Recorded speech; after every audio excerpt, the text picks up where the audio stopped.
So hello student welcome back to my channel. तो आज आम पढ़ा विशेष्य पद जोटा कि आमर पद आ पद प्रकार अच्छी जमी विशेष्य सर्वनाम विशेषण क्रिया अव्यय ये जो पांचटा अच्छी। तो आज हूँ डे वन आउ डे वन रे आज आम पढ़ा विशेष्य पद। तो चलते आम प्रथम जाना विशेष्य पद कौन। जो पद कौन सी प्रकार नाम को बुझाई थाए ताहाकू विशेष्य पद कहती। तो ये जमी लिखाई कि कौन सी प्रकार नाम को बुझाई थाए।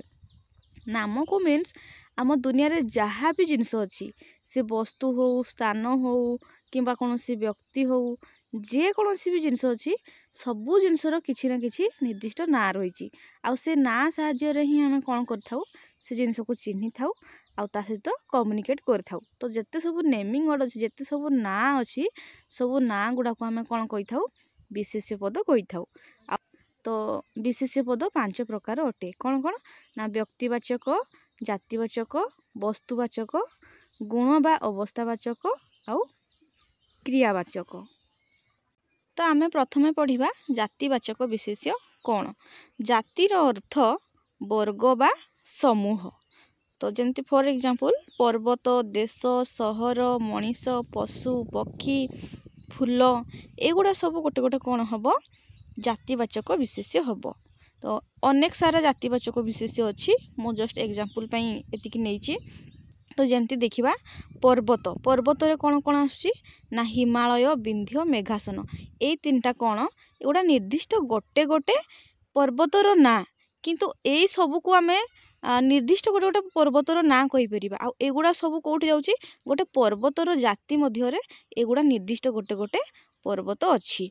सेमती आम आउ जदि देखिबा जमती बाघ हाथी हरिण एमाने सब कौन कौन गोटे गोटे जो पशु किंतु एमानकर जाति कौन एमाने हेले पशु। तो ये पशु मध्य होची गोटे जातिवाचक विशेष्य। तो जातिवाचक विशेष्य कहिले आम कौन बुझिबा ना गोटे ना थिबो जोटा कहिबा द्वारा आमर संपूर्ण ध्यान गोटे जाति आड़ को जाउथबो।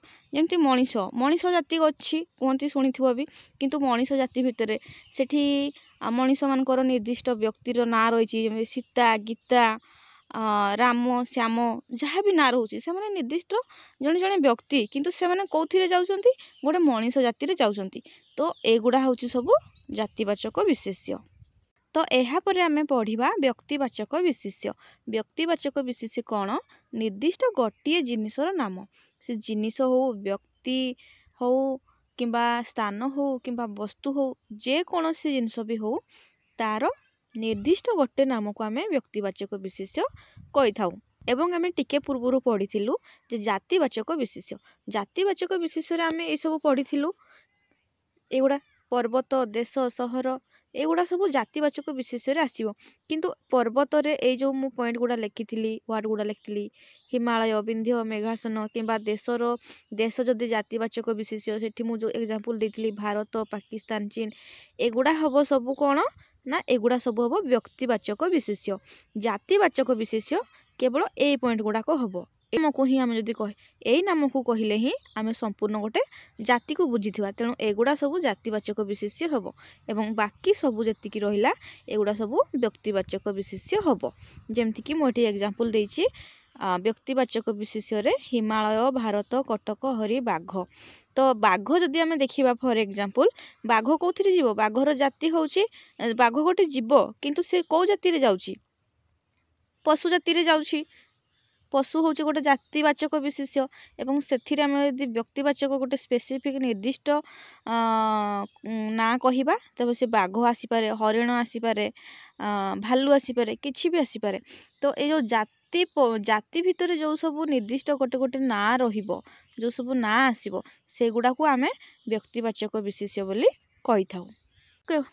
तो गुण बा अवस्थावाचक विशेष्य गुण भल गुण और मंद गुण बा खराब गुण ए समस्त प्रकार गुण आसीबो जेमिति दयावान बा दयालु हवा साहाय्य करिबा सुंदरता स्नेह करिबा सत्यता खुशी हेबा सेमती राग करिबा हिंसा करिबा भल पाइबा ए सब जिनस होची कोन गोटे गोटे गुण मनीष भितर जो गुड़ा थाए।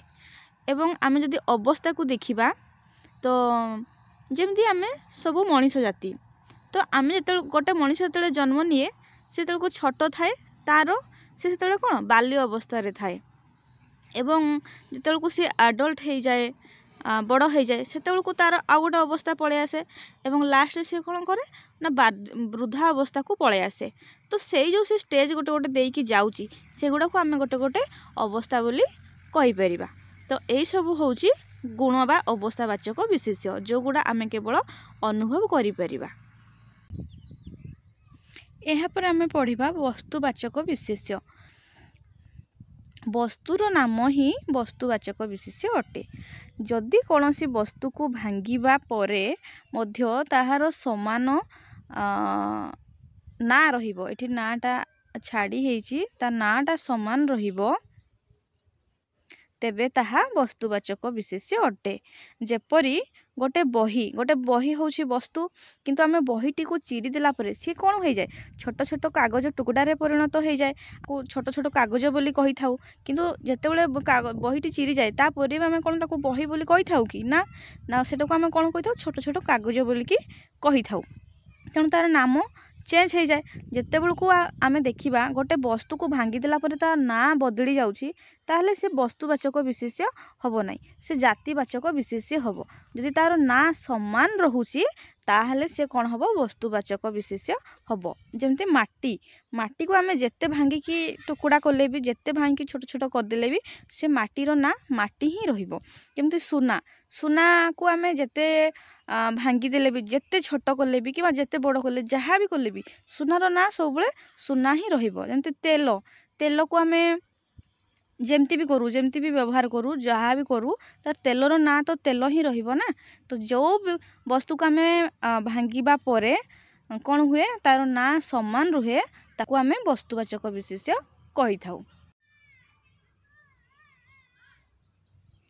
यापर लास्ट आम देखा क्रियावाचक विशेष्य। क्रिया कहले कौन कार्य बा जति सब एक्शन वर्ड जमती शोइबा खाइबा पीबा लेखिबा जीवा पढ़िबा जो आमर बॉडी मूवमेंट करें आम बॉडीर पार्ट्स गुड़ाक मूवमेंट करें से गुड़ा को आम कौन कही थाउ क्रिया कही थाउ। यह दुई प्रकार अटे साध क्रिया और सिद्ध क्रिया। तो साध क्रिया सिद्ध क्रिया कौन आम आउटे देखा जो क्रिया रु आम काल पुरुष वचन इत्यादि जानीपर ताहा साध क्रिया अटे। जेपरी खाऊची जीवी खाइले काल कहले कौन समय पुरुष वचन इत्यादि माने से खाऊची कहले कौन आम जापर सी कंटिन्यूअसली गोटे काम करुँची बा खाऊची। जीवी आम जापर से जीवाई कहते हे से सकाळे जीवे संध्यार जीवे जिते बेलू भी जीवी किंतु से क्लीयर कहते से जीवे तेणु जीवी खाई किंतु जो क्रिया रू ए सबू जना पड़े ना ताहा सिद्ध क्रिया अटे। सिद्ध क्रिया कौन हस कांद खेल दबा नबा ये सबू वार्ड गुड़ाक जी कौन एगुड़ा हूँ सबू सिद्ध क्रिया।